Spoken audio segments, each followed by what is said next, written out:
What's going on, everybody? It's your buddy, it's your pal Spaz Phoenix, the YWC Reality Checking. You know the deal. You don't see my pretty sexy face, so you know I'm not alone. Kristen, say hello. I feel like it's been a while since we did this. Yeah. Guapo, say hello. Hola, mis amigos. Senor Guapo is back again for another Wrestle Recap. No. Is that what the show is? That is definitely wrong how show? the show. Yeah. Oh, fuck. Tackle. We're doing tackle. This isn't even the other show that you guys do now. Dude, we're behind on that show, too. Me and Guapo were supposed to do a solo show, and neither of us even bothered to be like, hey, are we going to do that? Alright, well, why don't you, while we're on the topic of other shows, take 2 seconds, tell them where to find you guys in Monoxide in your show. We have another show called Squared Circle Breakdown that most of the time is most of us are on, and it's we usually record it on Wednesdays, and then Monoxide posts it, like Thursday or Friday, something along those lines. He gives himself a little time to edit it. We didn't do a show last week because shit hit the fan on all three fronts. Yep. And this week, Monoxide is in Orlando, hence why me and Guapo were supposed to do a solo show, and then we both were just like, fuck that, I guess. Basically, probably next week we're going to be reviewing our pay-per-view, our randomized pay-per-view review of an old pay-per-view, which will be the Great American Bash 2004. God help our souls. It's really bad, guys. That's it. Actually, you know what? For all the people that were like, old wrestling is where it's at, it is not all the time, okay? There's some nostalgia goggles, and it's bad. I gotta say, you guys have, gift-wrapped me the perfect transition, because Great American Bash is an old WCW pay-per-view, and for a second, we need to talk about the return of another WCW pay-per-view, WWE bringing back Starrcade as a house show. Okay. Why? I don't know. It was announced this week. Because it's a house show, quote unquote, right now. The whole card has already been announced. There's rumors that it's going to be turned into a network special, like Beast in the East was, and Brock Lesnar at MSG, and actually the first what the fuck was it called? The first Roadblock was actually supposed to be a house show in Toronto that turned into a pay-per-view. But so there's rumors that it's going to be a special little thing. Apparently it's going to be a tip of the cap to WCW nostalgia, but I think it's really... the Rhodes family is not happy, because apparently WWE didn't want to do Starrcade the entire time Dusty was alive, and apparently Dusty created Starrcade, so that's kind of a dick move. Dusty was the main person who created Starrcade for WCW. So wait, so it would be just a little less of a slap in the face if they didn't call it, Dusty Rhodes Starrcade or something? No, it wouldn't be less of a slap in the face. Yeah. However, I think I know where Spaz is going with this. Cody Rhodes tweeted to WWE, bringing back Starrcade would be a real shame if you don't put Goldie on it, since my father created it. And Michael P.S. Hayes tweeted back to Cody, I completely agree. Also, what are you doing that night? I also need to point out that it's... Not coming to Starrcade is what he's doing that night. I don't know, because it does go on. The Twitter thing goes back and forth. I'll talk about that in a second, but I need to point out, only because I've got a lot of shit going on Survivor Series weekend. I booked Friday off, I booked Monday off, there's a lot of movies coming out at that time, there's 2 pay-per-views, and I'm getting my next tattoo, which is just a fun little icing on the cake. This show is on a Saturday, 6 days later. For reasons. Yes. Because why not? But, yeah, so when Michael P.S. Hayes was like, hey, Cody, what are you doing that night? And it is technically possible because Cody Rhodes isn't technically signed with any company, even though he's apparently the ROH champion. He has an open contract. He can take bookings from anywhere. He's not legally bound to any place. I did not know that. Well, I don't follow ROH, and I know through other people that how Cody's kind of killing it everywhere. But it's sort of like Cody tries to call them out. Michael P.S. Hayes is like, "No, man, open door. Come tag with your brother for a night." He responded, "Hey, maybe I'll bring the Bucks of Youth." The Hardys responded, "It would be delightful to face the Bucks of Youth." So it might be a little open, like, look at the tournaments we've done. Look at what do you call it? Look at the Cruiserweight Classic. Look at the UK tournament. Look at the Mae Young Classic that just passed, which I'm sure we'll talk about a lot in the next couple of videos. WWE is kind of opening the door to presenting people that aren't technically under their banner. So this could be something really cool, depending on how they treat it. Have basically like a one night only type contract deal with these people or whatever. Yeah. Type thing. And I mean, somebody, I was actually listening to the Jericho podcast the other day, and after the interview part was over, he just gave his own 2 cents on this, like, breaking news, because the interview was taped before. But he's like, yeah, like, let him come in for a night, let him cut a bit of let him come in like he's invading, let him cut, like, a little mini shoot promo on why he left the company, and rah, and, don't bury the company too much, but it could be cool. Like, can you imagine, even if they put the brothers on opposite sides, can you imagine Cody and the Young Bucks versus Goldust and the Hardys? Take my money. And you take this as the opportunity to break the Hardys. Yes, that'd be great. And not gonna happen. And then Kristen loses the bet. Happen. Oh, but speaking of the Broken Hardys, though. Speaking of the Broken Hardys, there are... Feed me your energy. No, not that. There are some legends that have already signed up to appear at this show. One is Ricky the Dragon Steamboat, which is fine. But if you know your Broken Hardy history, another one is the Express that rocks and rolls. Ah. Yeah. Still not worried. Okay, but the rest of the card is strange. I'll just say that. You've got Breezango taking on Aiden English and Mike Kanellis, which is fine, because it's like, okay, we'll just throw Aiden English in another tag team. Bobby Roode versus Dolph Ziggler, which is where they're going on SmackDown anyway. A quote-unquote grudge match with Sami Zayn and Kevin Owens, which will be fine. Texas Tornado 3-on-2 tag match, New Day versus the Usos. Here's where it gets interesting, though. United States Championship triple threat match. I would think they would go AJ Styles, Baron Corbin, Ty Dillinger, based on what's going on TV. But they're doing AJ Styles, Baron Corbin, Rusev. And the last 2 matches are steel cage matches, which apparently, if there's anybody out there that knows their Starrcade history, apparently, like, Starrcade was, like, the home of the steel cage.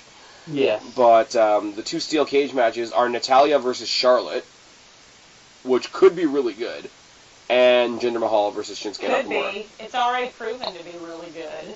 Have we seen them in a cage? I'm saying specifically I think it would only add to it. Yeah, I'm saying you got 2 pretty tough chicks there, so if anybody's going to fit... Excuse me. If anybody's going to fit the steel cage... dynamic, it's going to be those 2. And then you got Jinder and Shinsuke, because that's what's going on right now. And like I said, I'm going to talk more about Jinder and Shinsuke in about 2 weeks when we talk about Hell in the Cell. But, all of that being said and done, we're here to talk about No Mercy. We're here to do our pay-per-view pick-em. For those of you that are listening to this video for the first time, here's the basic concept. Take a look at the No Mercy card. There's 7 matches, you make 7 predictions, and then you rank them based on your confidence. And all of us are super well prepared. We've had our picks set in stone for weeks. I can't wait to do this. It's going to be great. Yeah, somebody totally didn't write down their picks just right before we pushed record on this podcast. That would never happen. Because we're professional. Because we're goddamn professionals. Little hint, the person that just wrote their picks just now is not a dude. Little hint, the person that just wrote down their picks also just drove in from school and is currently working 40 to 50 hours a week and going to school. So give that person some fucking break. Oh, I'll give you all the break in the world. Perhaps get off that person's balls. Let it be known that the person who just wrote their picks can hear a very tiny, small violin playing the saddest song for them. And along with the violin, you hear a slight yeah. All right, let's get into the show. Oh fuck! It's been a long time since I've actually talked about WWE on my channel. Fuck. Mae Young Classic was good. Can we just say fucking Mae Young Classic kicked ass and move on? Well, clearly it was. I mean, that Tony Storm though. It was good, and it wasn't like I was afraid it would be gimmicky, and it was like, you know. Tony Storm though. What I mean. Tony Storm though. Tony Storm is my answer. Moving on to the pay-per-view. Yes. No Mercy. All right. So I'm going to start with the one that I don't really have much to say about, and that's the Tag Team Championship match. We got Sheamus and Cesaro versus The Shield, which are not going to lose their belts because they just got back together and they're The Shield. This is true. I will say, though, like, the other reason I don't think they're going to give the titles back to Sheamus and Cesaro, because Sheamus and Cesaro have fine-tuned their tag team gimmick. Like, I don't think they need the titles right now. Like, they are a pretty legit kick-ass tag team. I agree. I remember when we used to think back on this, and they were like, why the fuck did they throw these two together? This makes no goddamn sense. This started with a series of 7 match? Yeah, the best of 7, and then it was a tie. Yeah, and then they tied, and then they both ended up at a bar and got into, like, this huge bar fight, not with each other, but with random patrons, and then became best bros. That was after Mick Foley said they had to team up, because the whole deal with the best of 7 was, like, they had a feud, they were trying to one-up each other, and Foley was like, you guys are going to have a best of 7 series, the winner of the best of 7 gets a title shot, you tied, so you both get a title shot. 2 titles, that's the tag team division, go have at it. But I like the fact that, like, since then, they've slowly pulled away the odd couple bit of the tag team and made it an actual, like, the way they come out there with, like, the, I don't know what you call them, the flak jackets or whatever, and the whole fucking bit.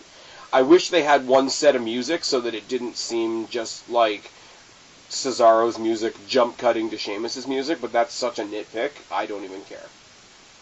I still like the entrance. I think it's cool still. I like the kilts that they do. Yes. I like the whole shtick, but you're right. They don't need it anymore. Yeah. And plus, if Seth Rollins and Dean Ambrose don't have the belts at this point, don't have the tag belts at this point, and they're not gonna put them in the main event card, what are they doing? Then what is there to fucking do? Other than, you know, I guess go for the Intercontinental title, but, I mean, I don't feel like that adds to the Intercontinental title at all. Like, I don't feel like they... Like, I don't feel it would make sense for Rollins, right? I mean, if you wanted to go with Rollins, because I think, you know, Ambrose is the brawler, Rollins is the more technical of the two. I think we can all agree on that. If you, and, you know, I'm kind of jumping ahead a little bit, take somebody as technical as Jason Jordan... I could see Jason Jordan and Seth Rollins having 5-star matches for the IC belt if WWE went that way, but I don't think they should. If they're going to give Jason Jordan the belt, I think they are, but... Yeah. We'll get there. I got Shield at 3. Guapo? Shield, Seth Rollins and Dean Ambrose at number 7. That's your number 1 pick. I have Shield at number 4. Okay. And I will send 2 quick shout-outs. One is to a coworker of mine named Alex, who decided to hop in on the pay-per-view pick 'em. He's also got the Shield at 4. And our buddy Mizark10 has the Shield at 6. My buddy James, Fear the Spear 1990, you guys know I used to mention him quite a bit. Go check him out on YouTube, he's a good guy. Said he was going to give me his picks, and then all he came back to me with was Neville at 7, and then went offline. Well, all right. So he might get 7 points on Sunday. Okay. Match that everybody's shitting on that I actually really like. Bray Wyatt versus Finn Balor, the rematch. I mean, it's going to be a good match, but do we need to see it again? I bet that's everybody's complaint. I like the psychology of it. We could have worse matches to see again and again. It's true. I mean, what have they done? They fought once on Raw. They fought once at the pay-per-view when we brought out the Demon. And now this is, pay-per-view-wise, this is the first rematch. But he's not doing the Demon thing in this one, right? No, because he's been challenged to not be the Demon. Finn Balor. See, because I feel like the Demon thing should be the end of it. It's weird, for me, it's weird to have a match where you lose to the Demon, and then, okay, well, we're just going to have another match, and it'll just be, like, fucking normal. Okay, and 9 times out of 10, I would agree with you, but this is the way I've been starting to look at it. I don't know if this is WWE's mentality, but this is kind of the way I'm looking at it. Bray Wyatt never really has a concrete reason why he goes after somebody. He just, this is his next feud. Okay, I've singled you out now, right? So in his maniacal mind, you've kind of got like, okay, who do I want to play with next? Bray Wyatt looks at the Demon from a distance, and sort of, big creepy Bray Wyatt smiles like, ooh, I could play with that. It gets back, it bites him in the ass, so in order to cover his own failure, he tries to make it sound like Bray Wyatt that Finn Balor has a crutch. He's like, oh, I can't face the Demon, I'm going to face the man, and that's going to give me a disadvantage. That type of thing. I think it's kind of cool because he's sort of like an evil, I don't want to make the comparison, but like Undertaker-ish character, and so is the Demon. He kind of sat there and said, I want to play with that. Oh shit, that beat me. So how am I going to mindfuck him into facing just a dude, not a monster? And that's when you show Finn Balor's other side is equally as dangerous. I think it's like he's trying to mindfuck Bray Wyatt, Bray Wyatt's trying to mindfuck Finn Balor, and Finn Balor's going to do it right back by beating him as a man, quote unquote. I like it. I think it's good. You got Bray Wyatt who's totally convinced that Finn Balor's at the disadvantage, and he gets scooped right out from under him. I would agree with that. I see where you're going with that. And like I said, it's a good match, so it's not like you're going to get a shit match out of this. You could have worse matches to watch again and again. Yeah, the psychology behind it's very well done. The story with it being told well done with it, and both of these guys are gonna put on a good match no matter what, really. So, Kristen, who do you have winning? I think I have. Let me go to my notes here. I think I actually have Wyatt winning. I don't see a reason for them to have this match and have him not win. What do you have him winning at? I have him at 2. I'm not super sure about it. Okay. Guapo? I have Balor at 6 because Wyatt is no longer the eater of worlds, he is the eater of pins. So sad, but so true. I have Wyatt at 4, and now I'm going out of the psychological aspect and I'm going into more of a WWE aspect. WWE loves to do creative shit. Look at what they've done with Balor's entrance. Look what they do with Wyatt's entrance. Again, I go back to, like, how many different versions of The Undertaker have we gotten? Big elaborate, Boogeyman, Aleister Black, Ember Moon, the whole bit. There's going to be one more, and they're going to save it for a Big 4. And it might be Survivor Series. And I wouldn't entirely be opposed to it being a Survivor Series match.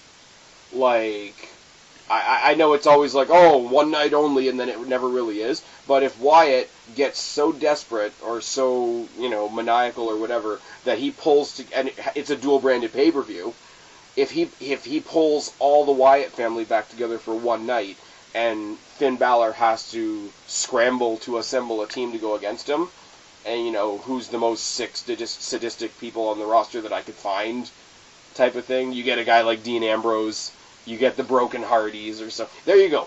Balor, Broken Hardys, Ambrose versus the reunited Wyatt family one night only Survivor Series. I'm not saying they're going to do that, but the blow off of this is going to be at Survivor Series, I think. And to get there, you have to keep them neck and neck.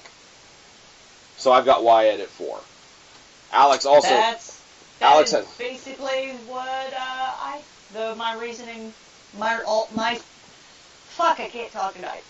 That is also my reasoning. Was basically that. That you don't think it's going to be the blow off this weekend? No. Alright, Alex has got Wyatt at 3, Mizark. I was going to say Balor has Mizark at 7. Man, Balor doesn't even think he's going to win. Nice. Alright, we've already mentioned it slightly. IC title, Miz defending against Jason Jordan. Is there really, like, an argument to be made for this one? Do we really... It depends on which side you're taking for this one. Well, let's talk about it. Okay, let's give our predictions first, and then we'll actually talk about it, because I think we're all thinking the same thing. I got Jordan at 7. I was about to say, I have Jason Jordan winning. There's, like, no reason in my mind why Jason Jordan doesn't win. All right, do you have him at 7? I don't... yeah, I have him at 7. Guapo? I have Jason Jordan at number 3. Okay. Wow, you were really close to the mic. Did you swallow it? Oh, So, sorry. It's still next to me. As for the people that are not on mic right now, Alex and Mizark both picked the Miz. So there's that. What? I did not. I mean, I can understand why in a certain aspect. However, I can't. Kurt Angle's son. And here's my problem. I would love this match if the Kurt Angle bullshit wasn't happening. Yeah, me too. Because they did it, and then they dropped it, and then fucking... I don't know, like... Jordan has way too much, like, he has way too much good steam heading into this. After that Raw winning that 6-pack challenge. And he's a fucking beast. Yeah. Like, I gotta say something. I gotta say for a second. Like, we talk about the scary people in the WWE. You talk about Braun Strowman. You talk about Brock Lesnar. You talk about Lars Sullivan down in NXT. You talk about Mark Henry. Jason Jordan is a different kind of scary in the ring. Like, the shit that he's able to do. What's he been doing recently? The fisherman suplex that rolls through into a second fisherman suplex is fucking insane. Fucking insane. That's why I said earlier, like, Jason Jordan versus Seth Rollins, for whatever reason, whether it's about a title or not, would be fucking insane. I think that would be a great match. I almost feel like give it a couple years and that could be like a main title match. Hell, whenever they finally decide... Well, after Chad Gable can talk more, I feel like both of them, if they didn't reform Alpha again, that them two hitting each other head-to-head for a main title would be fucking amazing. Well, you're gonna hate what I heard then. Oh Lord, no. If the Gable and Benjamin tag team doesn't pick up some steam on SmackDown, they're moving Gable into the Cruiserweight division. Is he small enough for that? I think so. They've never really determined how, quote, small you have to be 205. to be in the Cruiserweight division. 205. But 205. Is 205 that? I thought There's it was a reason like, why it's called 205 Live. You could not look at that and think that they didn't just slap a fucking random number on there. WWE would do some shit like that. Like, that number could not mean shit. No, they pushed right from the beginning of the Cruiserweight Classic. They pushed it. You know, the best athletes out there under 205 pounds. I don't remember them saying that. Okay, whatever. Well, you gotta say it like Mauro Ranallo. Enzo's fucking promo when he decided to be a part of 205 Live. You know I don't watch that shit. All right, we're not there yet. Okay, I do want to put out one more thing, right? There's one more person because the comparisons between Jason Jordan and Kurt Angle are so friggin' obvious, right? He's got the same style, the same suplex, the same collegiate background, the whole fucking bit. Jason Jordan is starting to remind me of Ken Shamrock. I wouldn't say that. In the sense that like he has his match where he goes in there and he does all his technical stuff, and it's all nice and crisp, and it's all nice and great, and it's wonderful, and it's effective, and the crowd loves it, golf clap. But every single one of his matches has a snap point. And then he just fucking wrecks shop and starts throwing people around. And it makes... I know WWE is leaning super hard, and they want us to believe so much that it's because he's Kurt Angle's son, which is fucking retarded. But he's got a little bit of Ken Shamrock in him. That's just me. I know I said that on Twitter, and people bit my head off because they thought it was retarded, but it is what it is. People say lots of retarded shit on Twitter. Anyway, so we got Jordan across the board, and the guys that are not in this call picked The Miz. So that's fantastic and wonderful. That does not make any sense to me. I mean, Miz is my boy. If he wins, I'll be good with it. But since we've already kind of touched on it anyway, let's talk about the Cruiserweight Championship match. 205. Yes, the 205 and under Cruiserweight Division Championship match. Neville versus Enzo Amore. You guys giggle, but, I don't fucking watch 205, so why the fuck would I know that? It's like asking me who the TNA champion is. I don't fucking know who that is. You mean the Impact Fuck That Owl champion?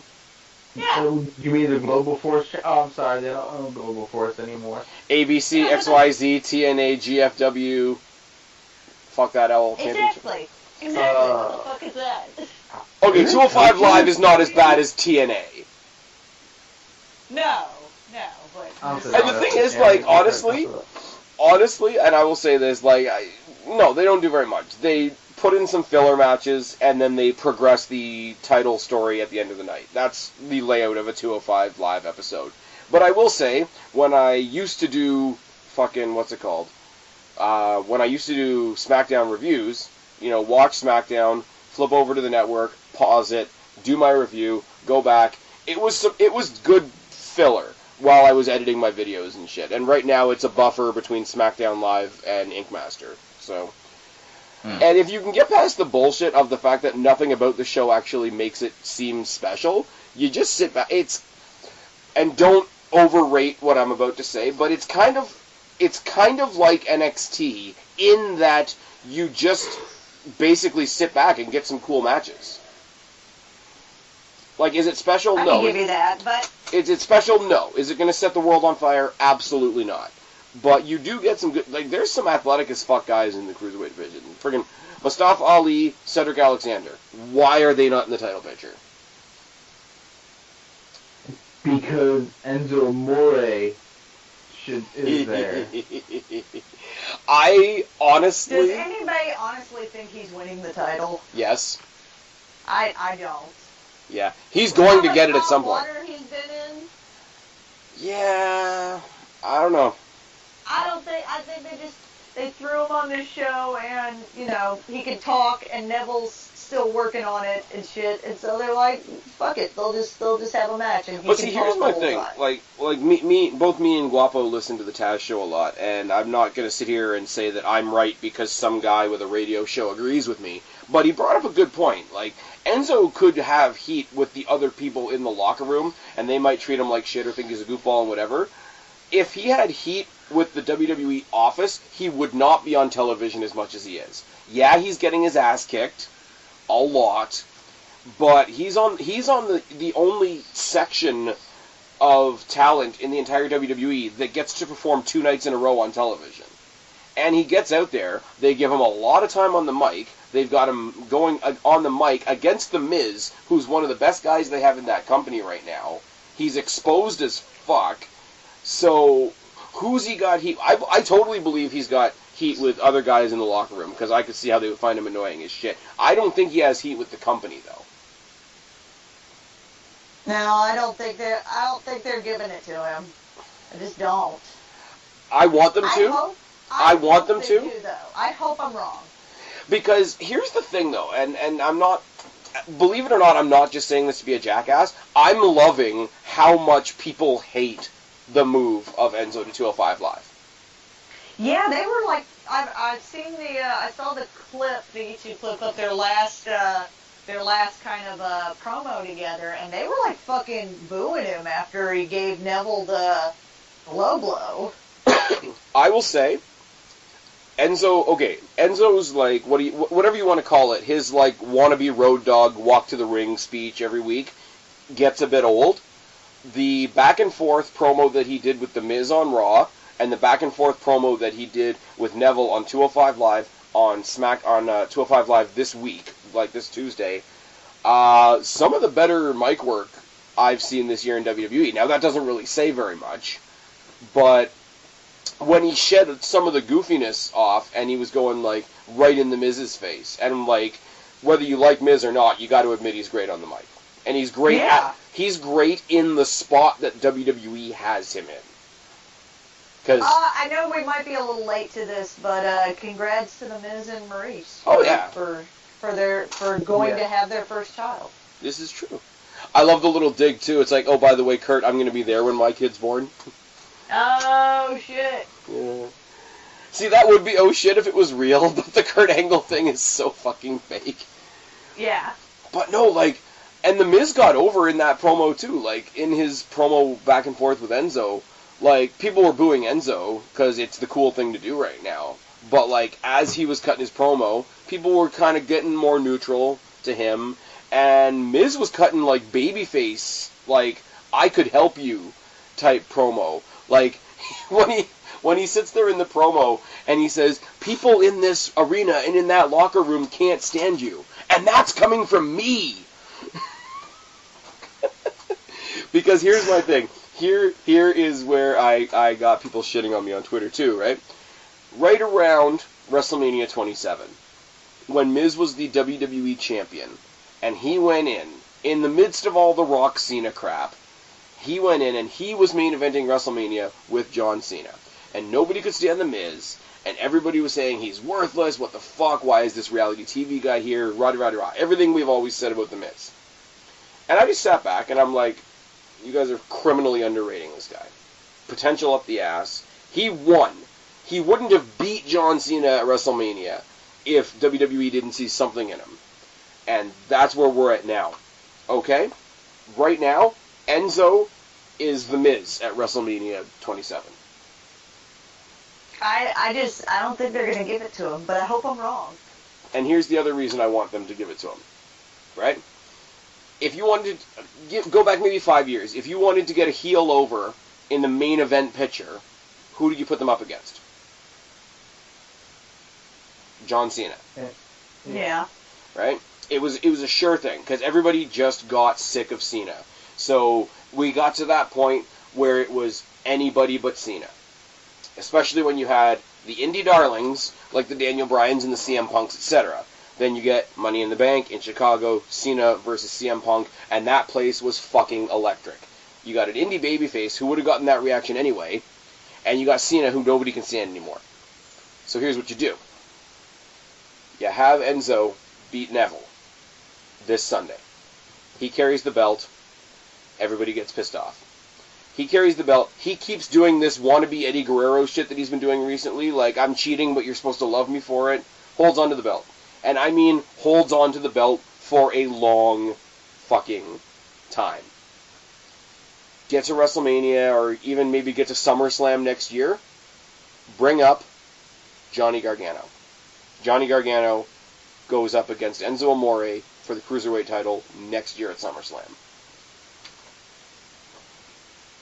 That would be pretty awesome. I don't see it happening. I don't see it happening either, but like I got Enzo at 2. If they didn't give him and Cass the tag titles, who were the most popular tag team at the time, right. They didn't give them the tag titles. Why do they give him the Cruiserweight titles when they're doing this babyface thing and everyone fucking hates him? He's not John Cena. Because here's the thing though. Giving them the tag titles would have been a favor to them. Giving him the Cruiserweight Championship is a favor to whoever takes it off of him. They have to decide who's taking it off of him first. I have never. Cedric Alexander. I have never winning at 5. I'm pretty sure about this.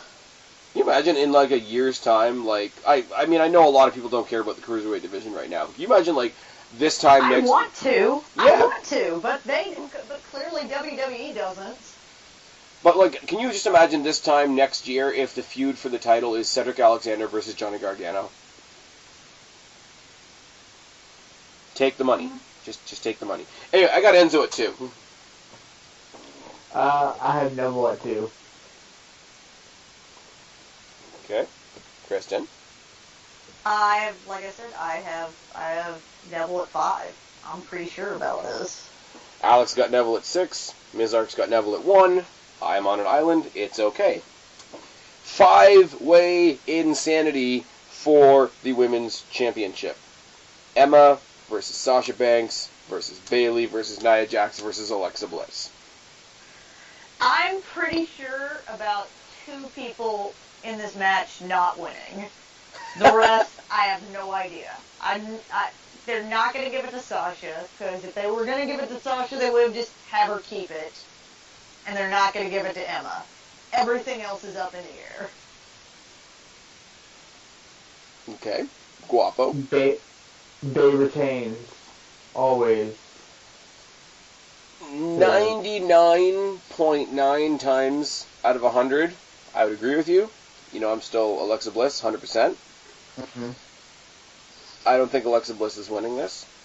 I do. I think it's very... I support my woman. Oh, it's true. Fine, that's cool. I think it's very cool how we have... Like, I don't agree with all of them, but there's 4 very different stories for the 4 different competitors going in. I mean, Alexa Bliss is the champion. Sasha Banks is in it because she's getting her rematch, and that's what WWE does. Bayley is in there because she just came back from an injury, and that's what. She was supposed to have Sasha's spot in the last pay-per-view.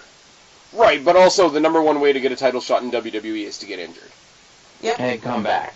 And Nia Jax and Emma won a tag team match to get into this match. Nia because she'd been like overly dominant and Kurt Angle was kind of acknowledging it, and Emma because Emma is Daniel Bryan. I hate to tell you, Emma is the heel that's not getting hardly any TV time or any good TV time that people are actually noticing. Like when you go off the air on Raw, people notice when Emma's not there. People don't notice necessarily when Sasha's not there because she was put down our throats for a while. Same thing with like Charlotte when Charlotte was on Raw.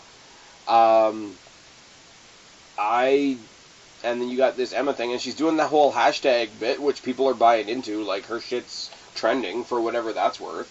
She's criminally underused on the show. She's amazing. Oh, yes. She's amazing in the ring when she's given a chance to show it. And it's one of those, like, she's a heel, but people want to see her succeed, so nobody's going to boo her, which is my Daniel Bryan comparison. When they made him a heel, and they shouldn't have, everybody was behind him. He wasn't getting recognized. He had that 18-second match at WrestleMania with Sheamus, etc., etc., etc. Not on the same scale as Daniel Bryan, obviously. But she's the she's the heel that everybody's behind right now, because just in general, like, as a person, we want to see her more. Yeah. I still don't think they're giving it to her. Emma's my pick. I have Bayley winning, but I only have her at 1. I have Alexa Bliss winning, vote at number 1. Okay, and Alex and Mizark both picked Bliss at 7 and 3 respectively. Now, what did you put Emma at? Me 1. Yeah. Okay. It's a pretty safe way. It can go anywhere. Yeah. And also, like, WWE does like to do things occasionally just for the, like, well, how the hell did they come to that conclusion? It makes sense for Nia Jax, because Nia Jax has been killing everybody. Nia Jax is out there, like, not that it should matter in the ring, but it does. Like, she's out there doing all of her, like, women's empowerment, you know, body positivity, you know, public service type shit, and everybody that's interviewed about the women's division right now has, like, amazing things to say about Nia Jax. And Vince McMahon picked her out to be, and I'm sure he thinks this is a compliment, like, he picked her out specifically to be the big show of the women's division.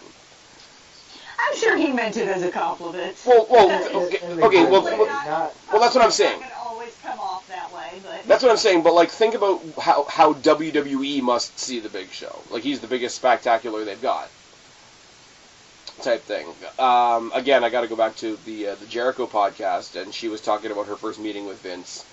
And I think I could be wrong, so don't quote me. I think the quote that he said to her was, "Look at you, look how powerful you are. If they ever take you off your feet, make them earn it." Which is a pretty high bit of praise from somebody like Vince McMahon. Mm-hmm.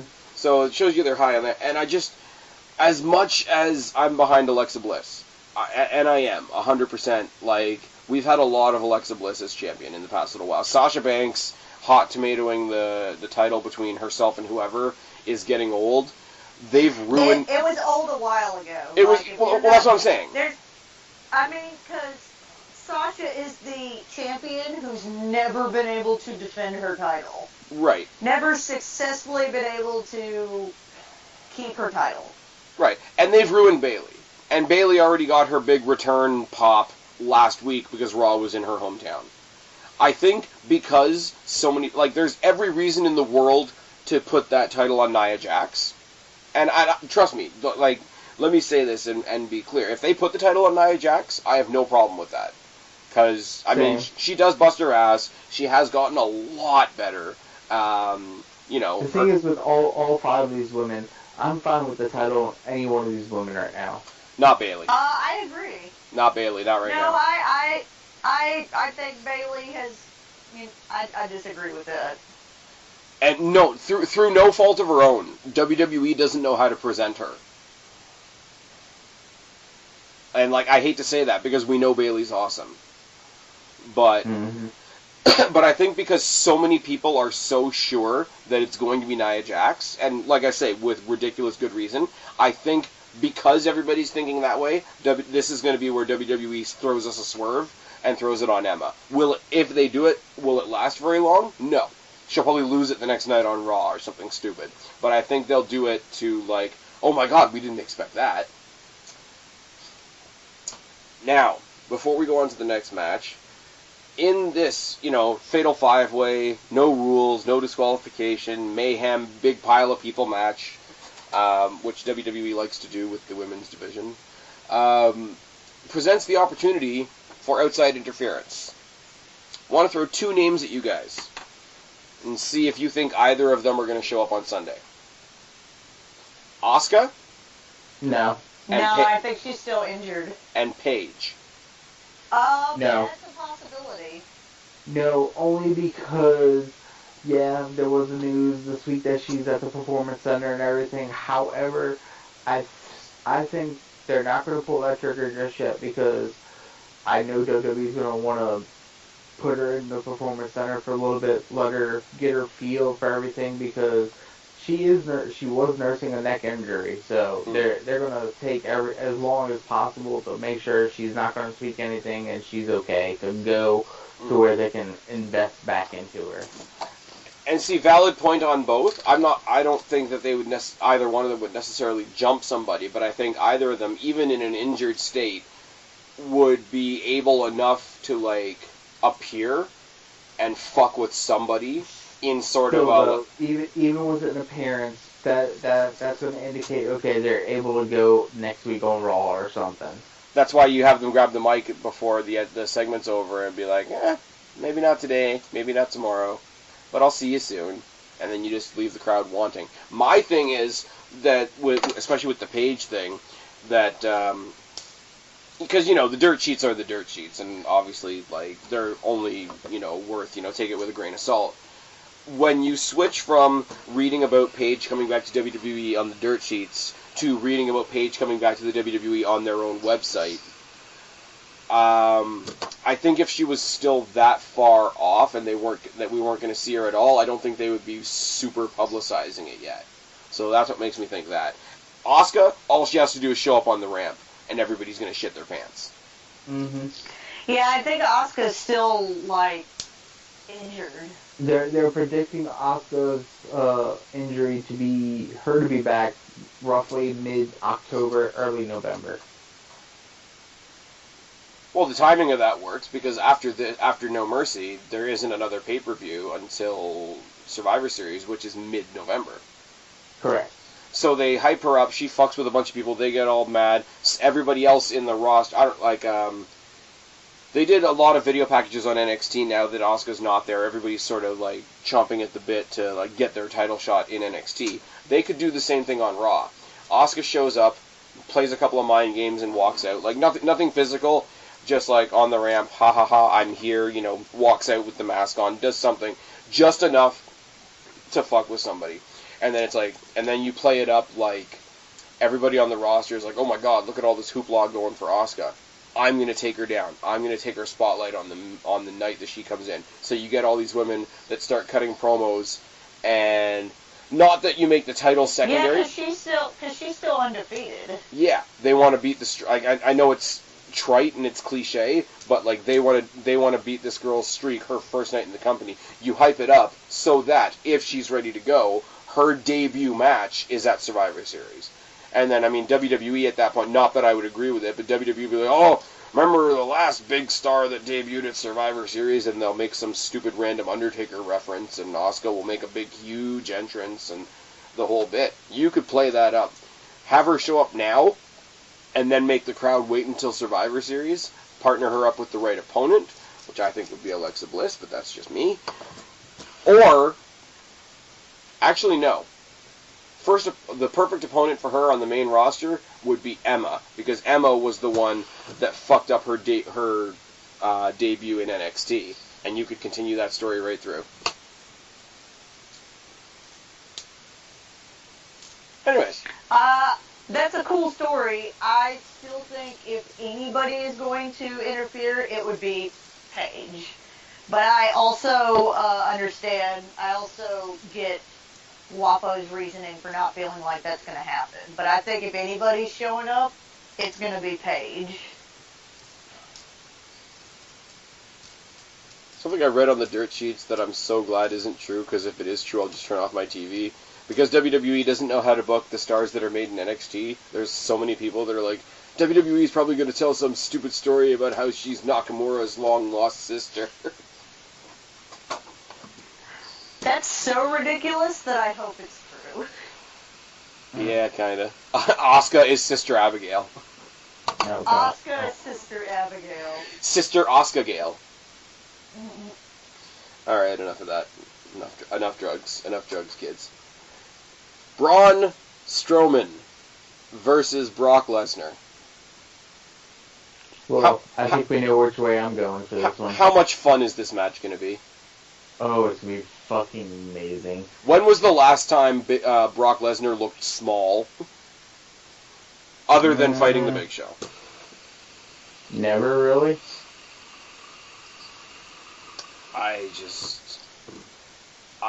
I don't even have anything logically to say about this. I could go into the whole, like, I'm Kristen, I'm pretty sure you're going to touch on it, the whole, like, we need our champion to be on Raw, and that's fully true. I don't have anything, like, analytical to say about this match, just because I think this match is going to be so much fun. I think these guys are going to ragdoll the shit out of each other, and my initial prediction for this, and we can't do that for the pay-per-view pick 'em, my initial prediction for this was there was going to be no winner. And carry it over. That would be awesome. It would. But it doesn't fit into the game we're playing. So. I don't think that... I don't think... well, it does. Because well, no, you're right. It doesn't fit for the game. Yeah, it's not who walks out with the title, it's who gets the win. Remember, we've had that discussion before. Yeah. I don't think Braun is becoming the Universal Champion. Like I said, I mean, you guys are way more hyped on Braun than I am. I am still hyped on the idea of having a fucking champion on Raw, but that just makes me a crazy person. But I don't think he's going to be our Universal Champion. I do have Strowman. I don't know if he's gonna win via disqualification. I don't know if something wacky's gonna happen, but I don't believe he walks out champion. So it's I could definitely see this ending in a DQ or a double count out or a no contest or something like that. Okay, but if it's by DQ, who gets DQ'd? Like, who gets themselves disqualified? Braun wins, so Brock would disqualify himself. Brock Lesnar realizes he's overmatched and purposely gets himself disqualified? Correct. I don't think that would be a good move for your Brock Lesnar, for your beast incarnate character. You know what, though? Nothing hurts Brock Lesnar.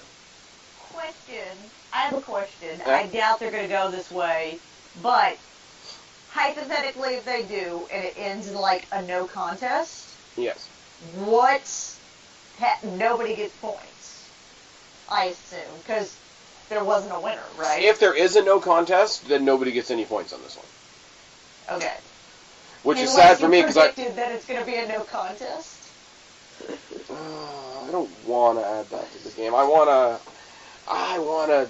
don't. Like I said, I don't think they're going to end it in a no contest. I think that would be the best way to end it if you're going to keep Strowman being Strowman and Lesnar being the beast, the monster among men and the beast incarnate. You want to keep all of that intact.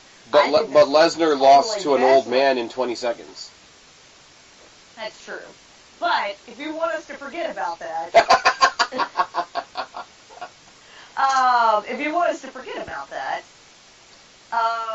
WWE does not do what's best for business. You have it be a no contest. I don't think they're going to do that. But I'm just asking for the sake of asking. No ties in the pick'em. You got to pick a winner. I am picking a winner. I think Lesnar's going to win. I think Lesnar's walking out champion.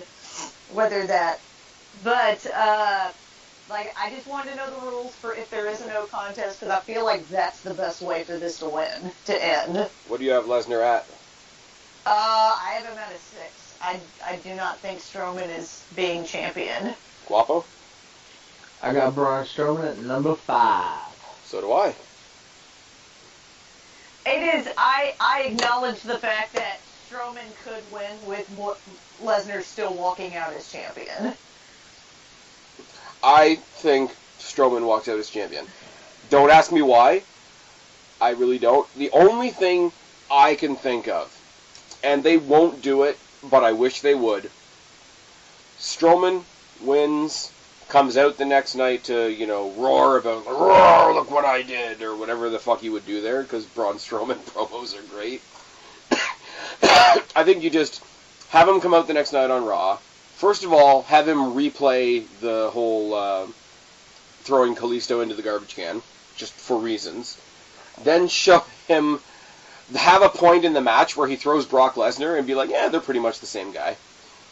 Then he gets confronted by Bray Wyatt, who just finished beating Finn Balor, accuses him of being this guy that went off on his own and left the family behind, and you have a one-off sometime after Survivor Series, Bray Wyatt versus Braun Strowman. That would be cool, but that would mean that Bray Wyatt would need to be cool. Bray Wyatt is cool. You're mean. I'm sorry, I want him to be everything that they keep giving us and then not giving us because they don't even fucking win. Wouldn't it be a bitch if I'm over it. Wouldn't it be a bitch if 6 months from now Bray Wyatt and Finn Balor are the tag team champions? That sounds exactly like what's going to happen in 6 months. Because WWE, when it comes to Bray Wyatt, are fucking retarded.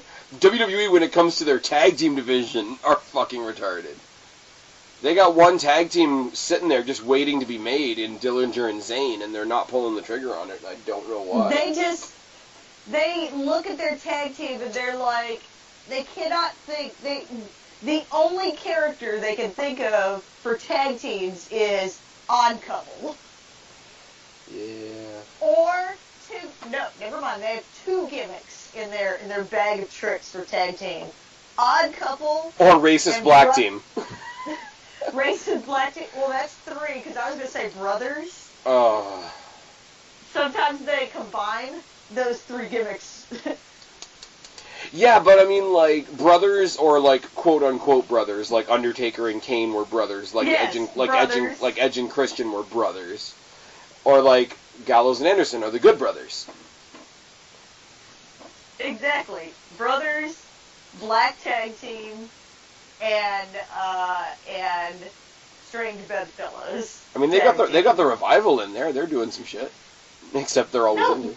No, you shut the fuck up. No, they are not doing some fucking shit. Shut the fuck up. Spaz, do not say that they're doing shit. Do not fucking pander. They're not doing No, you gotta do the Stewie voice. They're doing good. They're doing just a little more shit than I'm doing in WWE. They're taste testing Titus O'Neil's catering. Why didn't... Okay, like, Tozawa is, like, under the Titus thing, but he's in the Cruiserweight division. So why don't they just take Titus and Apollo and make them a team? Like, an actual tag team. Like, I could get into that. Because their gimmick would be the black tag team. We already went over this. They only have 3 gimmicks for tag teams. Oh, come on! Brothers / relatives. They could be cousins, too. Oh, my God. Relatives, black tag team. Hey. Strange bedfellows. That is it. That is WWE, the only gimmicks there are in WWE is totally racially sensitive. I mean, look at how hard and how long they searched for an appropriate tag team replacement for Chad Gable. Again, I would just like to add that Jason Jordan and Chad Gable started out as Strange Bedfellows tag team. Okay, but so did Sheamus and Cesaro, and just like American Alpha, they became a team. Okay, but are Sheamus and Cesaro still an odd couple tag team? No. Okay, but here's one for you. They started out as Strange Bedfellows as the only 3 tag teams, and WWE didn't give them this current gimmick. They fucking were just like, well, and we're done with you. And so they just started doing their own shit. Okay, that's exactly how the New Age Outlaws started, though, and the New Age Outlaws is one of the most popular teams in the Attitude Era. As Strange Bedfellows? Yes. As the dysfunctional tag team? Yes. I'm just saying, if you look back at a lot of I'm not going to say all of them. Okay, no, there are some... At a lot of tag teams' history, it can be boiled down to those 3 gimmicks. But I'm saying, like, it does work sometimes. There's the retarded ones, friggin' team. I'm not saying they don't work. Team Hell No was retarded. That's why they still use them. Team Hell No was retarded, and they tried that shit into the ground. Again, Strange Bedfellows, or dysfunctional tag team. I'm saying, though, like, take Bo Dallas and Curtis Axel away from The Miz, eventually, not now, but eventually. Them on their own, just based on their own talent, like, they could play up the whole, they're both second-generation stars, whatever you want to do, right? Alternate universe, Miz Taraj, Miz, Enzo Amore, and TJ Perkins. That is strange bedfellows. That's a weird combination. Miz, Enzo, and TJ Perkins as the new Miz Taraj versus the New Day. That's like Bizarro World. No, you don't get Bizarro World. We have that up here. That's a whole nother level of crazy. Yes, exactly. No, when I saw Miz and Enzo cutting the promo against each other, I'm like, why are these guys not on the same team? It was because they hate each other. Well, wait, no, creative, fuck off. All right, let's talk about the real fun one. John Cena versus John Cena 2.0. Yep. The burial to end all burials. Except that it won't be. Except that, yeah, you're right, it won't be, but it's still going to be good. Well, that promo where he talks about, I might be the only person you can't bury, I feel like that's just... One, I feel like, at least on the John Cena sides, the promos have been really good for this feud. John Cena's been cutting promos for days for this shit. I will say, like, okay, I don't like Roman. Go ahead. I don't like Roman, but I will say, they got to do something else for this guy. Putting him in constant promo one-on-ones with John Cena is not helping him. No, in fact, he called him out for having his fly down. It was good. Putting him in promo offs with John Cena is just, it's making him go from, he looked like he was just kind of like okay at promos, like maybe he's getting a little better, to that he's fucking terrible. But here's the thing though, right? I don't think he's actually as terrible on the mic as this series has made it look like, but putting him up against John Cena, who, whether you love him or hate him, can do an amazing promo, making him look fucking like terrible. But here's my thing, and here's where I think the problem is, and I think a little bit of, okay, I'm not going to totally shit on the fans, because yes, Roman is bad. But I think it falls a little bit on the fans with this one, because I can't help but look at this and think about Cena versus The Rock. Like, the comparison is right there, right? Like, the whole metaphorical passing of the torch, whatever you want to call it, right? We loved when The Rock came out and started cutting promos on John Cena, because it was everything the fans had been saying forever, and we were happy to see The Rock back, and we were happy to see somebody finally take a step forward against John Cena. Roman is saying a lot of the same shit, but we don't want good shit to come from Roman because we don't want to like Roman, and that's what WWE doesn't get. He's got some good jabs, but a few. But the problem with Roman's promos and all of this is that whenever he gets I won't say whenever he gets flustered. That's not the right thing. But he gets lost in his promo. When he gets lost in his promos, and whenever he needs to try and make a comeback in these promos, he resorts to calling John Cena a bitch, which anytime bitch is his fallback. Ooh, and it makes it look bad, and because Cena is annihilating him without having to be bleeped at all, it just makes him look weaker. Well, I mean, I don't think that it's not beep, because they're not beeping Roman Reigns either, at least not up here where I'm watching it. But you know what I mean, because he's having to resort to calling him a bitch. Yeah. Get back here with your bitch ass. Since Cena is not having to do that at all and just annihilating him, it makes him look worse. The way Cena in all of his promos is just looking at Roman like he's fucking nothing. It kills me. Like I said, I go back to the CM Punk reference from a little bit ago. Go back a couple years. You want to get anybody over, you put them against John Cena. Nobody's going to get booed if they're facing John Cena. Now we've found the ultimate antidote. You want to get John Cena over, put him against Roman Reigns. Mm-hmm. I was excited when I heard months ago, and I think go back through all of the tackles that we've done, any other collaborative videos that we've done. How many times have we talked about eventually they're going to do Roman Reigns versus John Cena? Eventually it's going to happen. And I always said, and my opinion varied on it a little bit, I always said I was looking forward to it. Not because I'm a Roman Reigns fan, not even because I'm a John Cena fan, but because these are, the commentators overstate it now. These are the two most polarizing guys in the company. These are the two guys in the company that we love to hate.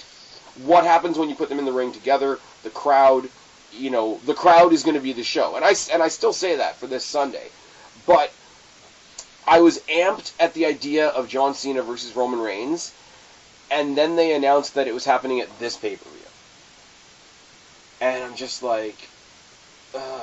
so this is not going to be the time that John Cena and Roman Reigns happens. This is going to be the first step towards the time that John Cena and Roman Reigns happens. It's I don't even think this, and this is where I look at it, is the same as Strowman and Lesnar. I think it's very possible we don't get a winner in this. I think it's extremely possible. I can't see that, because eventually they're going to put over Roman. That's going to be the thing. Hogan put over The Rock. Rock put over. But are they going to give him, are they going to have him win at first, or are they going to give him, like, try and do what they always do and give him the underdog coming from behind? No, that's what I mean. Like, whenever this is said and done, the final 1, 2, 3 will go to Roman. I don't think that's happening this Sunday. I don't either. I think, because John Cena's going away, we know it, and you could have...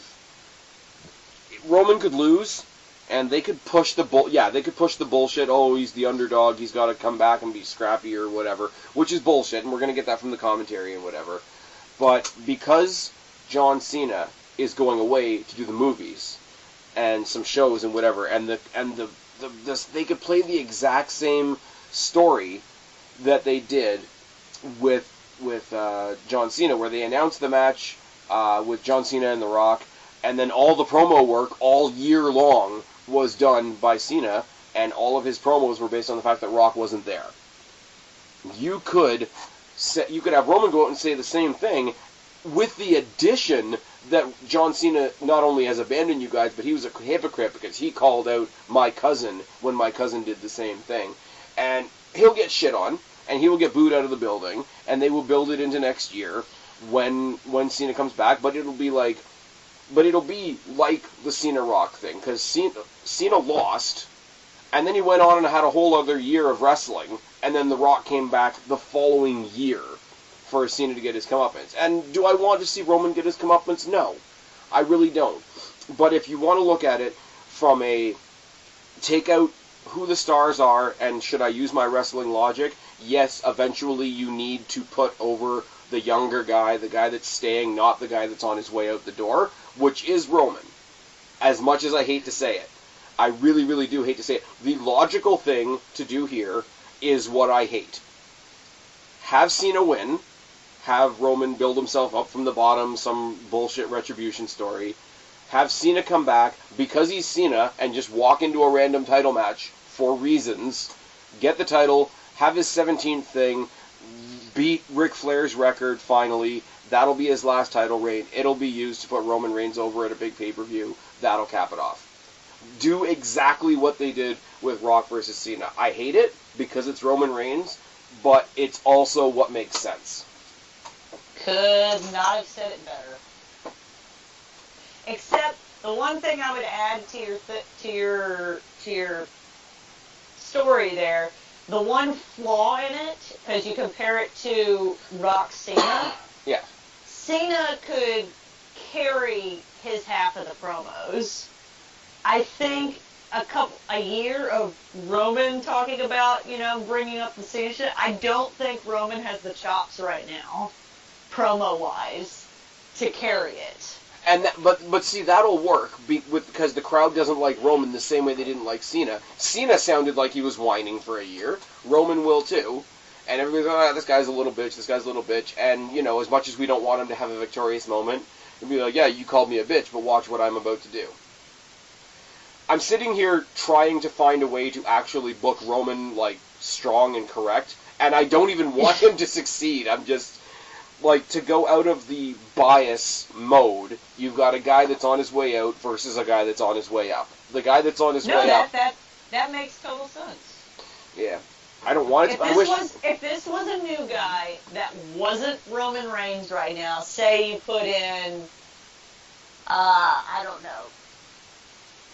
Say you put in, Seth Rollins, because Seth Rollins isn't on the same level as Roman Reigns when it comes to being protected and everything, but say you put Seth Rollins in there, and I feel like the bias is gone then. I feel like then you could say without, it's because it's Roman Reigns that... But if it was anybody else, I think it's because it's Roman that would be what everybody would bring up.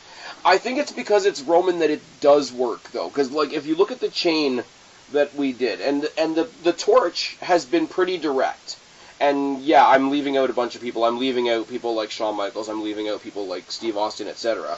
But as far as these very cliche passing of the torch from Hogan to The Rock to John Cena to now Roman Reigns, these were not the best wrestlers. And that's where, like, you look at Seth, I look at Seth Rollins, I see a wrestler. I look at John Cena, I see a superstar. And I think we've talked about this long enough that we know what those differences are. Like, the total, like, not G.I. Joe, but, like, at some point, you know, big stand-up guy, face of the company, you know, even if I'm not a wrestler, I'm a good talking head for the championship, like that type of thing. And I think except Roman is not a good talking head. But okay, but WWE, like, that's the next guy. WWE is sliding into that position. They're not trying to say that Roman Reigns is a fantastic wrestler. I don't think they ever tried to say that John Cena was a particularly technical, fantastic wrestler. Nobody ever said it about The Rock, and nobody ever really said it about Hogan either. They were larger-than-life characters. Now, if you want to talk about, like, the actual, like, technical wrestlers, yeah, you've got it from the Shawn Michaels to the Bret Harts to the CM Punks to the Dolph Zigglers to the Daniel Bryans to the whatever. You could have that conversation. That's a different conversation, though. Like, I think it only works because there's that, you know, Rock was the next Hogan. Cena was, like, in WWE's mind. Rock was the next Hogan. Cena was the next Rock. Roman, they think, is going to be the next Cena. It's because of that carbon copy element. It's what's annoying, but it's also what makes this particular type of match what it is. And I don't think I have anything to add to that, really. Guapo, you're pretty quiet, bud. Sorry, I'm, like, in and out of sleep. I put Guapo to sleep. I am the new CM Punk. My number 4 for the Pick'em, John Cena, LOL. I have seen it 3.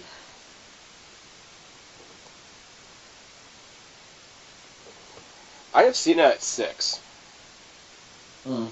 That's how sure I am that this is not a one and done.